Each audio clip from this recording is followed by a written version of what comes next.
بسم الله الرحمن الرحيم إن الحمد لله نحمده تعالى ونستعينه ونستغفره ونعوذ بالله من شرور أنفسنا ومن سيئات أعمالنا من يهده الله فلا مضل له ومن يضلل فلا هادي له وأشهد أن لا إله إلا الله وحده لا شريك له وأشهد أن محمدا عبده ورسوله وبعد أيها الأخوة والأخوات السلام عليكم ورحمة الله وبركاته.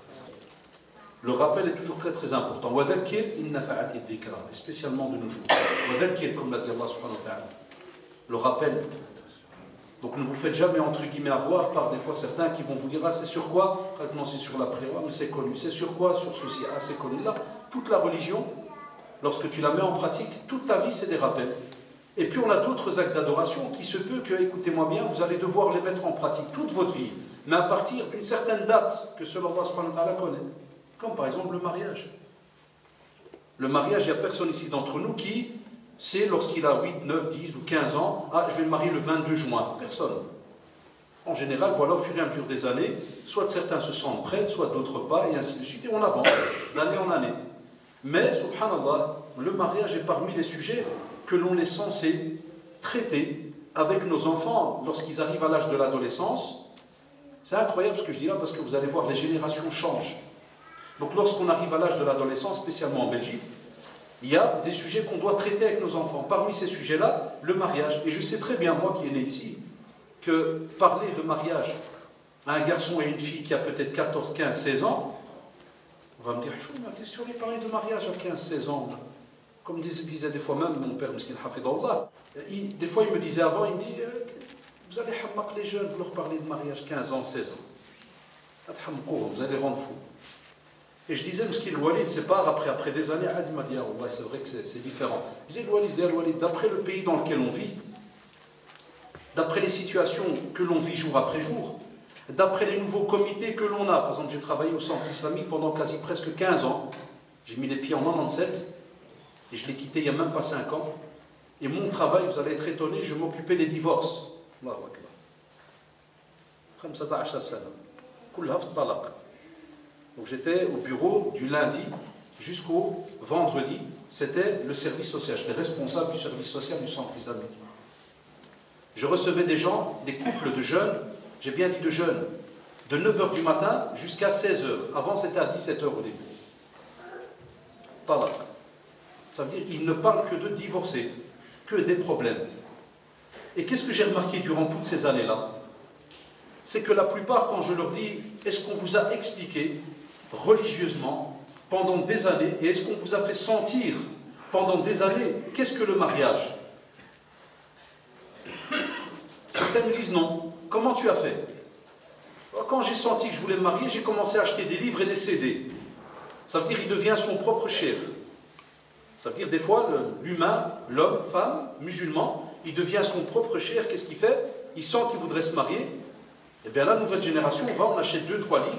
J'aime mon mari, j'aime mon épouse, j'aime ceci. Vous savez, les petits livres qui sortent là, à gauche à droite, 2-3 CD.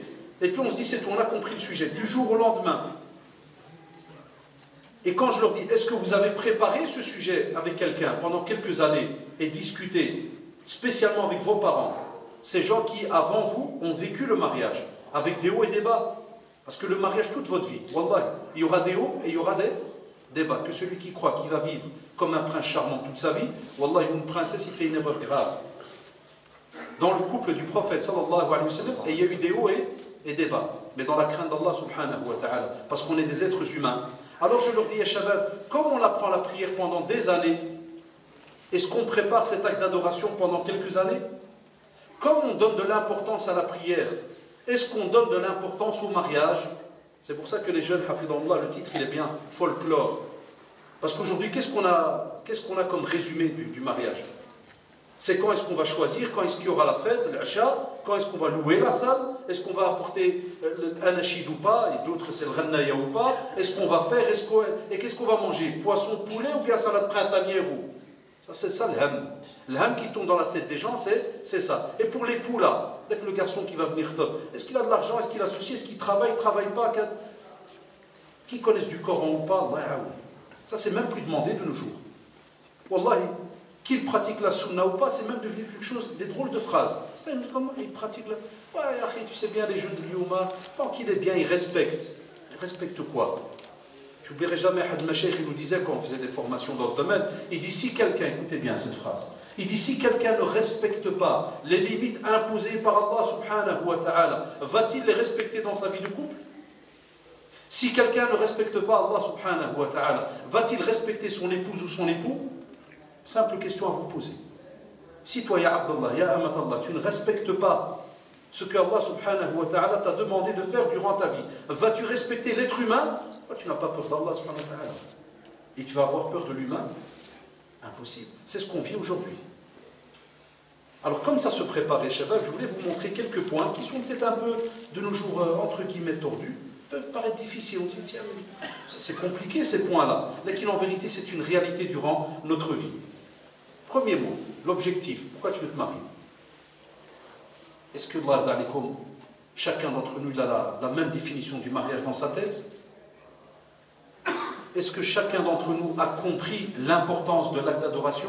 C'est-à-dire, on s'est assis toute une période, on a commencé donc à bouquiner, à voir et à aller écouter. Est-ce que chacun d'entre nous prend déjà sa vie de musulman au sérieux? Parce que si tu es quelqu'un qui ne prend pas ta vie au sérieux, tu ne pourras pas prendre la vie de l'autre au sérieux. Parce que quand tu te maries, on est à 2, et après quelques temps, on est à 3, 4, 5, comme il a dit, donc j'ai 5 enfants, hafidallah, et qu'Allah protège tous vos enfants à vous aussi. Donc tu ne vis pas tout seul, toi et une femme, non. Il y a des enfants qui vont se rajouter. Donc est-ce que déjà toi, tu prends au sérieux ta vie? Tout ce que je vous dis maintenant, c'est ce que vous êtes censés, vous êtes des ambassadeurs. Vous êtes des douas, ceux qui viennent aux conférences, ils sont censés aussi rappeler ça à leurs amis à l'extérieur qui ne viennent pas, ceux qui ne sont pas habitués à venir aux conférences. Vous devez leur dire ce genre de remarques. Ça serait bien qu'après la conférence, Inch'Allah, plus tard, un jour, le comité des jeunes, il invite de nouveau les jeunes, ils peuvent projeter la conférence et l'arrêter toutes les phrases. Tiens, ce qu'il vient de dire là, qu'est-ce que vous en pensez? Maintenant, je donnais 36 infos, on ne peut pas les garder tous en tête. Mais il faudrait après faire un petit travail comme ça, avec les jeunes ici à la mosquée, et reprojeter la conférence, et tiens, qu'est-ce que vous pensez par rapport à cela? Donc j'ai dit, après le sérieux là, par rapport à ta vie de musulman, j'ai mis, est-ce que, après cette rencontre d'aujourd'hui, est-ce que tu vas voir et concevoir le mariage de la même manière que tu le concevais avant de venir écouter cette petite conférence d'1 heure? De nouveau, si machallah ça te touche un peu, tu te dis, tiens, c'est vrai. Je suis venu aujourd'hui parce qu'il y a Haddash qui vient. Il ne serait pas venu, moi je serais venu dans cette mosquée. Ça c'est déjà une musiba. Ça veut dire que tu ne fonctionnes religieusement que d'après ce qu'ils appellent nos jeunes, là, avec les fans, là, comme on les appelle, d'après Flan ou Allan, qui vient aujourd'hui. Si c'est un tel, ah ben là on vient. Si c'est pas un tel, on ne vient pas. Donc, comment est-ce que tu fonctionnes par rapport à cela? Est-ce que tu vas plus tard dans ta vie de couple faire certaines choses parce qu'il y a un tel ou un tel, ou bien tu vas les faire parce qu'Allah subhanahu wa ta'ala t'a demandé de le faire? Comme maintenant la venue ici à la mosquée. Est-ce que tu es venu parce que tu sais que c'est une obligation en tant que musulman de venir mettre les pieds à la mosquée, ou bien parce que c'est un tel qui est là et ceci et cela? On a plein de questions à se poser. Mais pour le mariage, la même chose. Aussi, est-ce que tu comprends que plus tard, pour ce mariage, tu vas avoir des lourdes responsabilités sur le dos et que tu vas être questionné le jour du jugement dernier? Parce que c'est une ibada. Tu sais, quand tu marches dans un parc et que tu commences à sautiller, imaginez l'exemple, il est un peu... Hein, tu sautilles, tu marches et tu sautes. Est-ce que quelqu'un va venir te dire, cher frère, sautille pas parce qu'il y a un hadith qui dit? Non. Sautille, c'est du sport, vas-y, fais des petits sauts. Mais pour le mariage, est-ce que tu vas le mettre dans la même, subhanallah, dans la même balance que l'exemple que je viens de te donner? La plupart vont dire non, le mariage, et dans la réalité, est-ce qu'il n'y en a pas qui sautent dans le mariage, qui s'amusent, une fois on met en pratique un devoir, le lendemain on ne met plus, une fois parce qu'on est énervé, une fois parce qu'il n'y a pas d'argent, alors on change de caractère, une fois parce qu'il y a des primes qui entrent, alors on devient heureux, et madame aussi est heureuse, vous verrez, la vie de couple, subhanallah, c'est incroyable, c'est une machine. Ce n'est pas quelque chose de simple. Donc on te dit aussi, est-ce que toi-même, tu serais capable de conseiller quelqu'un pour le mariage, plus tard, en te disant, avec ce que j'ai entendu, si j'ai une copine à moi qui est déjà, ou un copain à moi qui est déjà prêt à se marier, et qui viendrait me demander, qu'est-ce que tu penses du mariage, avec ce que tu vas entendre en résumé aujourd'hui, est-ce que tu serais prêt à lui dire, ouais, vas-y, stop, sans rien lui dire d'autre? Ou bien tu vas lui dire, non, stop, c'est une ibada, c'est ceci, c'est cela, et on va avancer. Et pour terminer, est-ce que tu es de ceux qui vont être capables d'aller étudier un tout petit peu la jurisprudence du mariage, la jurisprudence du divorce. Ah, c'est étonnant. Certains élèves, des fois, ils me disent, mais monsieur, parler de la jurisprudence du divorce et parler de la jurisprudence du mariage. Et le divorce, il faut mieux pas y penser qu'à... Non, je donne un simple exemple. Notre jeunesse aujourd'hui, quelle est la différence entre certains couples de jeunes aujourd'hui et cette grosse différence avec le couple qu'on appelle, nous, nos parents, ce que les jeunes appellent les vieux? Pourquoi nos parents te lisent des fois quasi 40, 45, 50 ans mariés, et que quand tu demandes au père, tu lui dis, est-ce qu'une fois tu as sorti de ta bouche, maintenant vous allez comprendre, une fois tu as sorti de ta bouche, à ma mère, rahimahullah, je te divorce. Jamais. Est-ce que vous êtes jamais, vous êtes jamais énervé? Si, plein de fois, mais tu n'as jamais sorti le mot. Là, des fois même nos parents, certains, pas tous, certains qui ne connaissent pas beaucoup la religion, ils ont même des fois des hadiths da'if en tête ou des choses, au Kada il va dire non, parce qu'on a entendu et que c'est quelque chose de grave, donc il est au courant qu'il n'ose pas. Aujourd'hui, nos jeunes, qui ont entre guillemets des fois 10 fois plus de science que nos parents, entre guillemets, avec tout ce qu'ils lisent, tout ce qu'ils voient, et l'internet, qu'est-ce qu'ils connaissent sur le mot je te divorce? À l'aise? Moi, j'ai eu au bureau des jeunes qui sont mariés, l'aqd, que l'on fait à la maison, en septembre. Écoutez bien, en septembre. Et ils ont la grande fête, souvent, soit au Maroc au mois de juillet, soit en juin avant de partir. Et puis souvent, ils prennent leur congé juillet, ils partent soit la Turquie, soit. Ça, c'est un peu le topo ces dernières années. Wallahi, pendant cette année-là, il a divorcé sa femme 5 fois. Il ne connaît même pas la jurisprudence, il n'est pas au courant. Un jour, la fille là, elle a parlé avec une copine, regardez comment ça fonctionne chez nous. Elle lui a dit, ouais, ça va ton mariage? Non, c'est bizarre. Encore hier, il m'a dit, je te divorce. Et c'est bizarre, il le répète trop souvent. Si jamais cette sœur, l'autre, est au courant de ce mot, elle va peut-être lui dire, tu ne crois pas que c'est trop tard? Qu'il a dit trop de fois? Pourquoi il faut dire combien de fois? Regardez nos jeunes, comment ils parlent. Ils me le disent. Moi, je donne cours depuis ça fait 26 ans que je fais des doros. Cette année, c'est la 26e année. J'en ai entendu dans les questions, Wallah, des vertes et des pas mûres. L'autre, alors, c'est comme si on est dans un snack. L'autre, il dit, c'est 3. Non, je crois que c'est pas une fois déjà. Et c'est pas 3 dans une. Mais on va aller voir chez Google. Alors, ils vont tous dans Google. Après, ils t'envoient un mail. J'ai trouvé 4 versions. Quand ils viennent chez nous au bureau, écoutez bien, ils rentrent, quand je lui dis, voilà combien de fois tu l'as divorcé? 5 fois. Tu étais au courant? Tu étais vraiment bien... Ta raison, elle était là? Oui. Tu n'as pas perdu la raison. C'est pas que tu es tombé dans les pommes, puis quand tu t'es réveillé, ta femme t'a dit, tu m'as dit, 5 fois, je te divorce. Non, je t'ai bien réveillé. Eh bien, je t'annonce une bonne nouvelle, c'est plus ta femme. Hein? Comment ça? Allah, il devient blanc. Elle, mauve, kada, toutes les couleurs que tu veux. C'est fini. Tu lui dis, voilà, Shar'an, voilà ce qu'il y a, voilà. Écoutez bien la réponse. On ne me l'a jamais dit. Tout le temps, je l'ai entendu, pendant les 15 ans, Wallah, ya Shabab. On ne me l'a jamais dit. Pourquoi tu l'as prononcé alors? Non, moi, on m'a dit que si tu dis ça, ça fait peur. Elle va revenir. Ouais, je dis ça, c'était il y a 40 ans, ouais. Ça, c'était nos mères. Il disait, Andik, je vais appeler le walidin, on va s'asseoir, ou bien le walidatoire. Il disait, Andik, je vais appeler le hajj, et on va... Alors là, il s'arrangeait, top, c'est... Je dis, non, ça c'est aujourd'hui, 2015. La plupart, ils te disent, je ne suis pas au courant. Donc, est-ce que tu es au courant de la jurisprudence du mariage, jurisprudence du divorce? Jurisprudence du mariage, comme on va le voir, c'est quoi pour toi le mariage dans le fiqh, dans la jurisprudence? Puisque c'est une ibada. Wallah, il y a plein de jeunes qui disent, mariage. Cher frère, dès que je capte la fille, je suis sûr que c'est elle. Elle, ça va, elle m'a capté. Après, à ce qui paraît, il y a une prière à la maison. Vous savez, je donne cours en secondaire. Comme ça, vous êtes au courant. Je suis prof de religion depuis 5 ans. J'ai quitté donc le centre pour aller travailler prof de religion. Je donne cours jusqu'en secondaire. Donc, j'ai des élèves de 6e. Comme vous le savez, c'est plus notre génération. Nous, quand on avait 18 ans, on avait déjà fini la 6e. Aujourd'hui, je débarque plus 21 ans, 22 ans, il est encore en 6e. Il devient doyen de l'école. Il se forme pour être le futur prêtre. Pourquoi? Non, je n'ai pas d'aller en classe. Donc, je lui dis, subhanallah, je dis, frère, explique. Parce que je leur donne un cours sur le mariage. Je dis, ouais, après, monsieur, il y a une prière avec un imam, hein, c'est ça, il faut apporter un imam à la maison. Je dis, ouais, Zed. C'est tout, après, on mange, kada, les familles se voient, et alors, c'est tout, on est mariés, Inch'Allah. Ouais, et après, Ah ouais, après il y a une autre fête, un an après à ce qui paraît, il faut un an, hein. Donc il croit que c'est du faire ça. Wallah, il croit que c'est de la jurisprudence. Après il faut un an, c'est ça. Ouais, c'est... Surtout après il y a la grande fête, là c'est plus cher, hein, monsieur. Là, regarde, là tu le sens, il est dedans.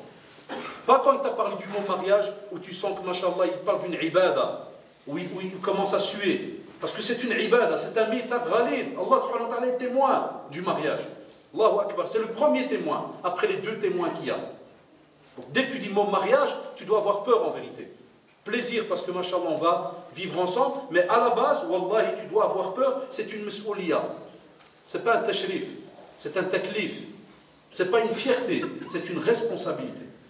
Et puis tu dis, ouais, après, il y a la grande fête, ouais, puis ils rigolent tous dans la classe, ouais, c'est cher, hein, monsieur, j'ai entendu, hein, 10 000, la salle, ouais, c'est cher. Et après, ouais, après, je dis, la soirée, là, ouais, ben la soirée, voilà, les hommes, ils mangent d'un côté, les femmes, ça c'est quand ils comprennent plus ou moins le haram, ouais, les hommes, ils mangent d'un côté, les femmes d'un côté, et puis après, on va chercher madame, et comment, ouais, ben c'est bien, monsieur, on va drainer les voitures, tout, ah, je dis, le cortège, là, ouais, monsieur, c'est bien, c'est un grand jour, ouais. Et après, on rentre à la maison, monsieur. Et quand c'est à la maison, qu'est-ce qu'il y a? Ah, monsieur, c'est bien, c'est tout à la maison. Hein. Ça, j'aime bien chez les jeunes d'aujourd'hui. C'est bien. Moi, je dis, c'est pas bien. C'est bien. C'est bien. Ouais, ben on est à la maison, monsieur. C'est tout. Après, c'est la vie, hein, monsieur. Il faut travailler, manger, et tout. C'est tout. Pourquoi, il y a autre chose, monsieur? Ah, il y a autre chose. Voilà la conception du mariage chez beaucoup d'entre nous.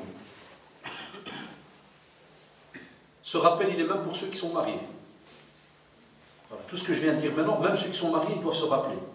Ils se dire, Allahu Akbar, je suis marié. Est-ce que j'ai compris que c'est une vraie ibada, au sens propre du terme?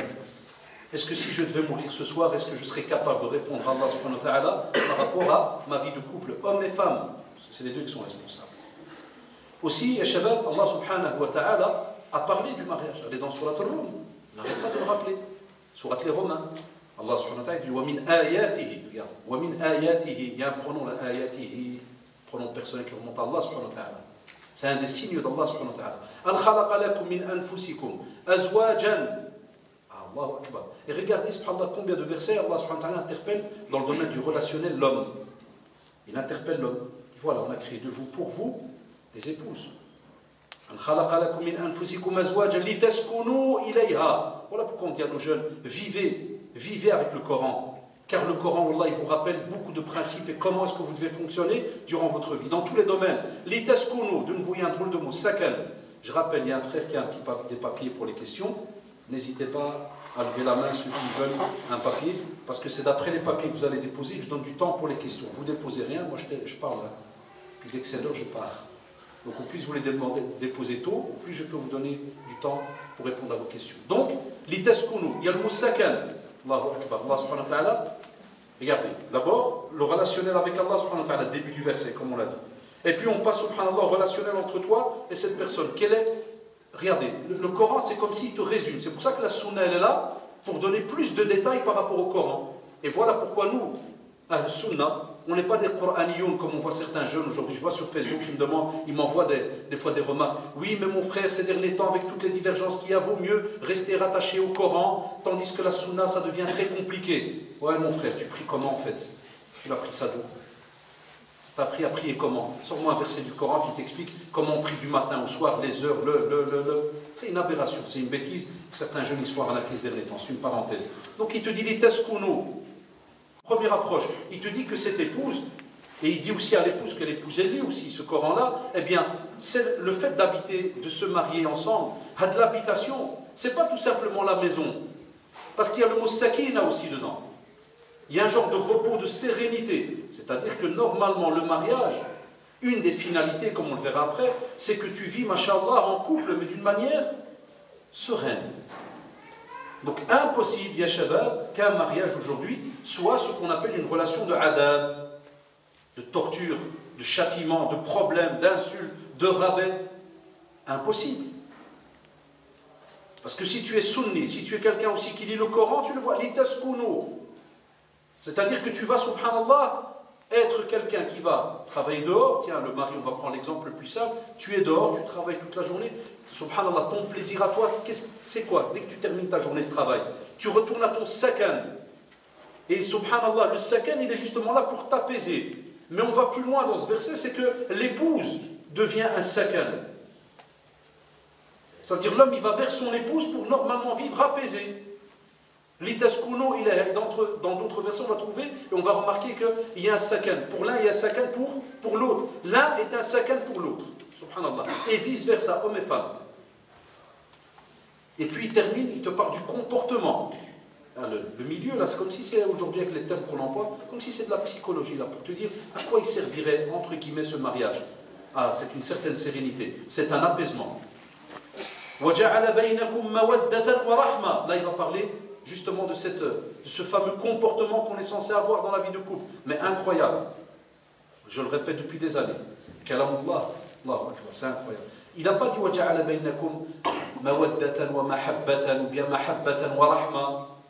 Non, les termes, ils sont très très importants. Hatta chez nous, en tant que musulmans, la langue arabe, elle est très très riche. Et le mot mahabba, amour, 36 définitions.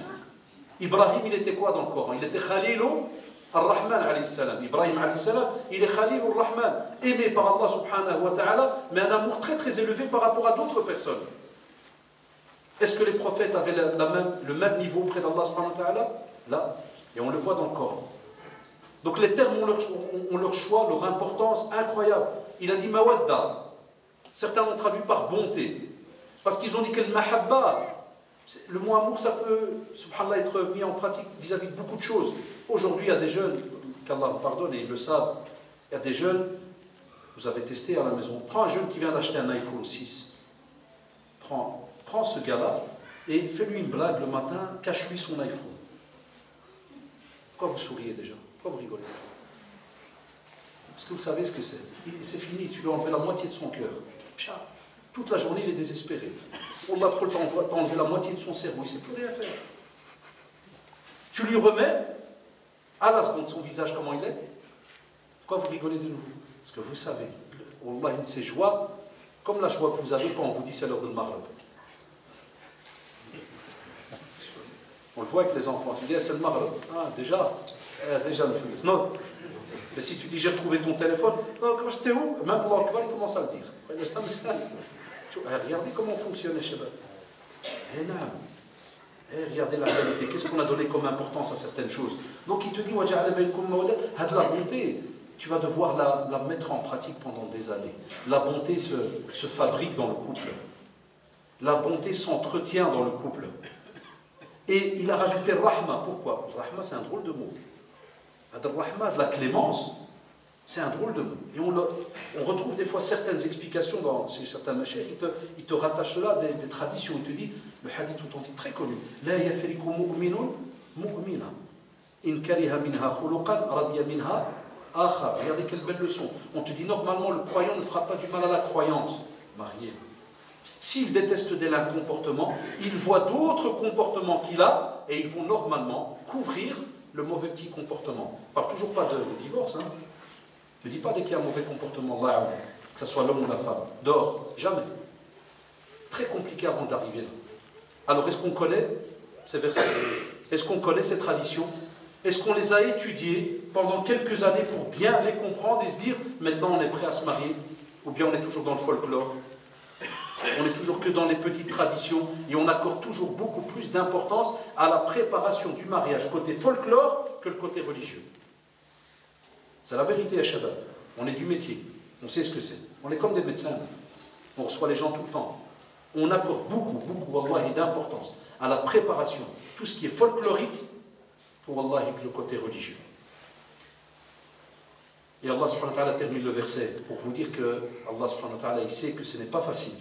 C'est lui qui nous a créés. Il nous interpelle pour qu'on ait de la réflexion par rapport à ce qui vient d'être dit avant. Il te dit inna avec certitude. C'est-à-dire n'aie pas de doute.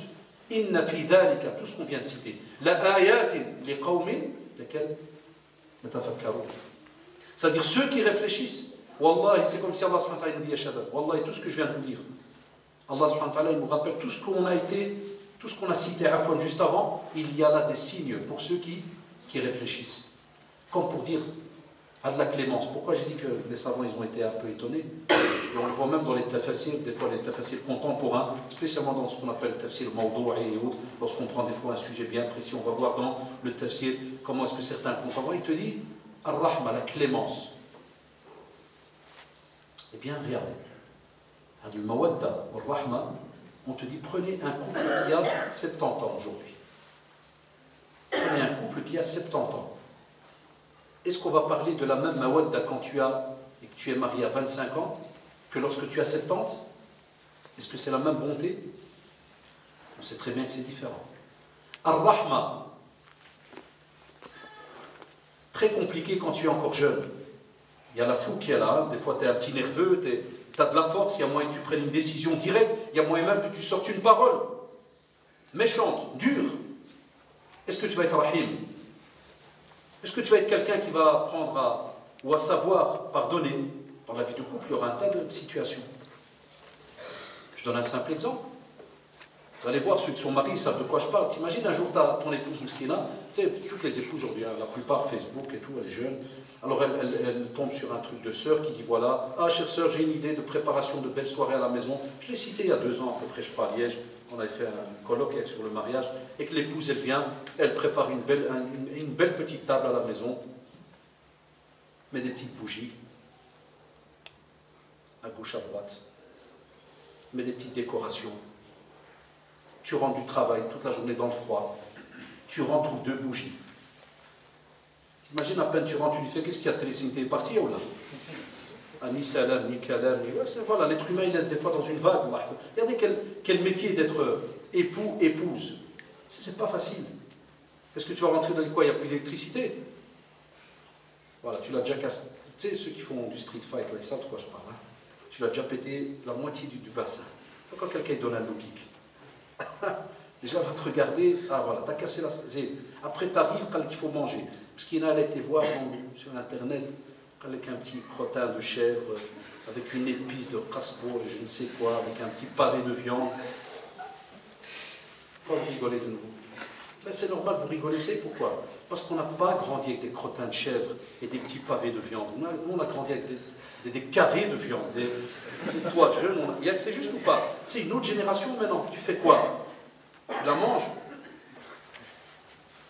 Voilà, Wallah, j'aime bien quand je donne ces exemples parce que les jeunes ils rigolent à la seconde, car le sourire qu'ils viennent de faire reflète un style de vie qu'on a déjà, qu'on est habitué. Et je taquine avec ça quand je te dirais bien frère ou sœur, si demain ça arrive, tu fais quoi? Tu te fâches? T'en as un tu pètes des murs. Et tu rentres, tu trouves ce crottin de chèvre. Tu dis au tu m'as fait le crottin de chèvre. Ni hier, ni après-demain. Aujourd'hui, tu fais quoi? On a un exemple dans la Sunna qui ne ressemble pas à ce crottin de chèvre. Encore, là au moins tu as Zouaq. On a le prophète sallallahu alayhi wa sallam qui arrive à la maison chez Aïcha et lui demande est-ce qu'il y a à manger. Qu'est-ce qu'elle lui dit? Non. Qu'est-ce qu'il dit? Je vais péter les murs. Je vais divorcer. Il n'est ça, je suis à jeun. Ils ne discutent pas. Parce qu'il y a une confiance mutuelle entre les deux. Il sait qu'il n'y a pas d'arnaque entre les deux. Il n'y a rien. Il y a de l'honnêteté, il y a de la crainte d'Allah subhanahu wa ta'ala. Regardez quel rahma. Il ne va pas lui rajouter un stress en plus. Non, il ne rajoute pas un stress en plus. Il dit, ça s'arrête là. Comment est-ce qu'on va être, nous, cléments, l'homme et la femme, les deux, plus tard? Ça veut dire comment est-ce que je peux imaginer cela? Et Wallah, on pourrait, Shabab, parler pendant 1 heure de ce verset, sur la Rum. On pourrait rester plus d'1 heure dessus. Voilà pourquoi Allah subhanahu wa ta'ala, lorsqu'il dit à la fin, il y a là des signes pour dire, ya Shabab, il y a les croyants, allez vérifier dans tout ce que j'ai mis, tout ce qu'il y a dans ce verset, chaque mot a son poids, allez vérifier ces mots. Allez voir la lourdeur de ces mots. Allez voir la grandeur de ces mots. Mais nous, voilà, on est très superficiel. Voilà, certains ils vont vite prendre un petit CD, un petit livre ou un petit ceci, puis hop, on est parti. Là, ça se prépare. Aussi, lorsqu'on se marie, on a dit c'est un acte d'adoration, les savants te disent, il y a là une finalité, ce qu'on appelle maqasid sharia. Ça veut dire qu'Allah, subhanahu wa ta'ala, shabab, à chaque fois qu'il nous a rendu obligatoire une chose, il y a un qasd derrière. Il y a une sagesse incroyable, il y a une finalité derrière. On te dit, alcool interdit, Wallah, il y a un bienfait derrière. Mais il y a une finalité. Les finalités, on va vous les citer très rapidement. La plupart des lois que vous retrouvez, toutes ces règles que vous retrouvez dans le Coran et la Sunna sont rattachées à 5 finalités. Première, c'est préserver l'intégrité de tout ce qui est religieux. C'est-à-dire le Coran, la Sunna, tous les principes religieux. Première finalité. La deuxième finalité, préserver l'inviolabilité de la personne physique. Quand on te dit, s'il te plaît, ne sors pas avec une ou avec un. Ça ne fonctionne pas comme ça en islam. Même si on va dire que tu es un arriéré, même si on va dire que tu ne comprends rien à la vie, même s'il y a des mouvements qui vont se réveiller en disant ah, mais vous les barbuchons, vous ne connaissez rien de ceci, et vous les ceci, et vous les... Wallah que ça n'a rien à voir ni avec les barbuchons, ni avec les sans barbuchons, ni rien du tout. Ça a à voir avec celui qui nous a créés, qui est Allah subhanahu wa ta'ala. Wallah, il nous connaît le mieux. Khaliquna, Raziquna, Allah subhanahu wa ta'ala, celui qui nous a créés, qui nous pourvoit en bien, il sait comment on est. Et il sait que dans les relations humaines, si on ne met pas de limites, il y aura l'inviolabilité de la personne physique. Et Shabab, il y a les jeunes, vous le savez très bien. Je fais toujours l'exercice avec les élèves en classe. Je sais qu'il y a des élèves, maintenant, ils sortent à gauche à droite. Les chats, Internet, Facebook, Twitter, tout ce que tu veux. Quand je leur dis, frère, pour le mariage, Inch'Allah, celle avec qui, parce que des fois je leur attrape le GSM comme ça. Moi j'écris au tableau en chelette, puis je me retourne, je fais semblant, je passe dans les rangées. Là, puis je vois certains, ils savent, ils ne peuvent pas employer le GSM en classe.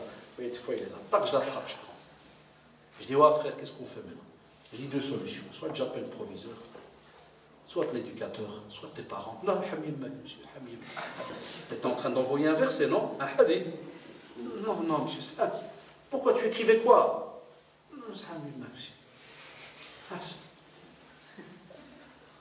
Je dis, on va faire un deal. Explique-moi ce que tu es en train d'écrire. Vous savez les jeunes comment ils parlent. Non, monsieur, c'est une aïda. Ah, c'est une aïda, machallah. C'est quoi, cher, c'est quoi? Non, monsieur. Allez, monsieur, s'il te plaît, monsieur. Si tu écrivais quoi? On a rendez-vous à 12h50. On va manger ensemble. Je peux venir manger avec vous? Allez, monsieur, c'est halal, non? Pourquoi je ne peux pas venir? Je dis, moi, j'ai mieux. Il me dit quoi? Je dis, vous êtes combien à la maison? Il faut toujours des fois faire ça marche dans la da'wa. Fais le fou, ça marche. Je lui dis, frère, vous êtes combien à la maison? On a mon père, ma mère, il y a mes 2 sœurs, il y a mon frère. Ta sœur, elle a quel âge? Quoi, tu te demandes, quel âge elle a ta sœur? 18 ans, monsieur. Donne-moi son téléphone. Pourquoi? Ben, je vais manger avec elle à 12h50. Ah, monsieur, c'est toi qui fais les doros, monsieur Haddad. Ben oui, c'est bien, c'est pas un cousin, non, c'est moi. Je ne peux pas, monsieur, c'est haram. Ah, subhanallah, c'est haram pour moi, c'est halal pour toi. Comment ça? Pour ta soeur, il n'y a pas moyen, mais pour les autres sœurs, oui. Et plus tard, quand tu seras marié, écoutez bien, maintenant vous allez comprendre pourquoi je donne cet exemple. Parce que certains, ils pourraient dire, de quoi ils parlent là? Quand on revient pour le mariage, et qu'on demande à nos jeunes, garçons et filles, attention, parce que maintenant je parle aux garçons, ils sont en face de moi, mais les sœurs, ils peuvent aussi, il y en a plein qui croient que les petits moutons, c'est que du côté sœur, comme ça, qu'ils nous mal, ils nous domine tout le temps. L'injustice, oh les sœurs. Non, on a des loups des 2 côtés. La chasse, elle est ouverte. Ne vous inquiétez pas. Quand je lui dis pour le mariage, tu vas te marier avec qui? Écoutez, wallahi, c'est ça que je préfère comme cours. Des cours qui sont cash. Je leur dis, tu vois, vous allez me marier avec qui? Avec la fille avec qui tu discutes, là, elle me fait, non, monsieur, non, je ne vais pas me marier avec elle. Pourquoi, frère? Monsieur, tu sais bien, de nouveau, tu sais bien. Moi, je dis, tu sais pas bien, moi. Comment ça, tu sais bien? Ah, écoute, si elle est sortie avec moi, mais non, elle est capable de sortir avec un autre. Allahu Akbar. Et ouais, pour le mariage, tu cherches qui? Tu cherches une fille nichelle. Ah, tu es nichelle. Explique-moi de nichelle. C'est quoi? Vous avez compris, les jeunes? Quand on arrive à du sérieux, là, subhanallah, tout ce qu'on faisait dans le haram, on commence à avoir peur, on commence à le rejeter. C'est comme si, on le rejette pour les autres. Amma pour me marier, là, je cherche du nishan. Voilà pourquoi Allah subhanahu wa ta'ala, dans Maqasid al-Sharia, on te dit fais attention, parce que un des qasd qu'on a, une des finalités qu'on a, c'est que quand tu entends qu'il y a du halal et du haram dans les relations entre hommes et femmes, c'est Wallahi la ilaha illahu. C'est pour respecter le corps de l'autre. Jamais l'islam a rabaissé ni la femme ni l'homme. Tous ceux qui crient à gauche à droite que l'islam, soi-disant, rabaisse ou autre, wallah, c'est parce qu'ils n'ont pas étudié rien que la péninsule arabique. S'il fallait, je donne cours de Sira à la mosquée Amel chez nous, je leur donne Sira depuis avant l'arrivée du prophète jusqu'à la mort du prophète. On prend 1 an de cours. Une fois par semaine, tous les soirs, chaque soir. Je leur dis, wallahi, pour comprendre comment la femme a été mise dans un niveau tellement élevé, en ce temps-là, il y a plus de 1400 ans, aller étudier l'hala. Comment étaient les Arabes, les Byzantins, les Romains, les Perses, Indiens et autres, avec la femme. Comment est-ce qu'ils fonctionnaient? Et rappelez-vous rien que le verset très connu, on enterrait les filles parce que c'était quasi non dans la famille s'il n'y avait que des filles. Il y avait besoin d'hommes. Pourquoi l'homme? Pour la descendance, pour pouvoir sauver son père s'il y a la guerre, pour pouvoir travailler. Et regardez Allah subhanahu wa ta'ala comment est-ce qu'il a remonté la place de chacun d'entre nous dans cette religion. Alors, ya Shabab, 4e point, préserver la continuité légale de la descendance. Eh bien, elle se fait via le mariage. Sinon, en islam, il est important de savoir qui est qui. Je ne veux pas dire tu es qui, je ne sais pas. Est-ce qui est ton père, je ne sais pas. D'où tu viens, je ne sais pas. Ça peut arriver. Ça peut arriver, ça existe. Mais quand tu discutes à part avec la personne, tu sens bien qu'il est triste. Wallah, il est triste. Il te dit, j'aurais aimé savoir qui est mon père. J'aurais aimé savoir qui est ma mère. Vous avez déjà vu des émissions, des gens qui cherchent pendant des années où est le père. Vous aurez pu de nouveau me dire, ya Shabab, ya frère, ya monsieur Haddad, pourquoi tu nous parles de nouveau de ça? Naam, parce que celui qui s'amuse avant le mariage, il doit s'attendre à ce qu'un jour ou l'autre, il y a une personne qui va payer la facture sur terre, c'est la femme, c'est elle qui tombe enceinte. Il y a les jeunes, il y a Shabab, il y a ceux qui jouent, il y a les sœurs spécialement, faites attention. Ne vous laissez jamais embobiner dans des beaux petits discours mielleux et autres. Et les frères, ne vous laissez jamais embobiner par Shaitan Allah ou bien d'autres discours. Parce que celui qui paye la facture, c'est la femme. Ça laisse des traces. Elle tombe enceinte. Et quand on était fait le Merkez, le directeur du centre, qui est parti il y a des années, que certains connaissent, hein, les anciens, Wallah, des fois il pleurait, il avait les larmes, il me dit, le taux d'avortement chez nos jeunes sœurs. Vous ne pouvez pas imaginer. Wallah, il a dit, combien je recevais au bureau chaque fois. Ça m'a en cachette, comment on fait pour avorter? Est-ce que c'est halal ou haram? Est-ce que kada? Jamais la fille elle vient avec le garçon. Hein. C'est tout le temps le garçon, la fille toute seule. Je dis, où est celui-là avec qui vous étiez? Non, il a changé de téléphone. Il m'a menacé. Il m'a dit ceci, il m'a dit cela. Tu offres la beauté du mariage. Tu veux, Inch'Allah, vivre avec l'autre? Allah subhanahu wa ta'ala te donne, wallahi, un de ces chapitres incroyables dans ta vie. Ça s'appelle le mariage, az-zawaj. Et pour terminer, préserver l'inviolabilité des biens. Allah subhanahu wa ta'ala, lorsqu'il a demandé dans certains versets de ne pas gaspiller, de ne pas prendre l'argent de l'orphelin, de donner la zakat, de faire ceci ou cela, c'est parce que de nouveau, il y a une finalité derrière. On ne vit pas seul, on vit entouré de gens. Donc lisez le Coran pour aller voir toutes ces finalités. Tu ne peux pas prendre l'argent de quelqu'un, tu ne peux pas exproprier les biens de quelqu'un parce que tu as le pouvoir. Tu ne peux pas, tu ne peux pas, tu ne peux pas. Tout cela, on le retrouve dans le Coran, les cheveux. C'est ce qu'on appelle des finalités. Après cela, lorsqu'on a des personnes qui se posent la question par rapport au mariage et ce qu'on appelle aussi les préceptes juridiques. Alors, il y a les finalités, c'est pour ça qu'aujourd'hui on est un peu technique, vous avez remarqué, tout petit peu. Il y a ce qu'on appelle les préceptes juridiques. Ça veut dire quoi? Les préceptes juridiques à Shabbat, ça nous explique que de nouveau, dans notre religion, on a ce qu'on appelle, écoutez-moi bien, par rapport aux actions qu'il y a du halal, il y a du haram, il y a du makruh, du mubah, du mustahab. Vous entendez, c'est avec les jeunes. Mais de nouveau, nous, est-ce qu'on a étudié ces sujets? Ou bien on a des jeunes qui sont très manichéens, c'est noir ou blanc. Ça veut dire qu'ils connaissent que halal, haram. Ah oui, attention, je me trompe. Ils connaissent makruh pour la cigarette. Ah, ça devient des faux cas. On a beaucoup de jeunes, ça devient des spécialistes de le fiqh, mais pour le garrot, pour la cigarette. Non, frère, c'est makruh. Plein d'élèves en classe. Monsieur, c'est makruh. Qui l'a dit? Mon père. Ton père, il fume, oui. C'est normal. C'est normal. Parce que s'il ne fumait pas, bien s'il avait eu un cancer quand il était plus jeune ou autre, je t'assure, il t'aurait dit haram, il t'aurait coupé la tête. Subhanallah, comment on joue avec la religion.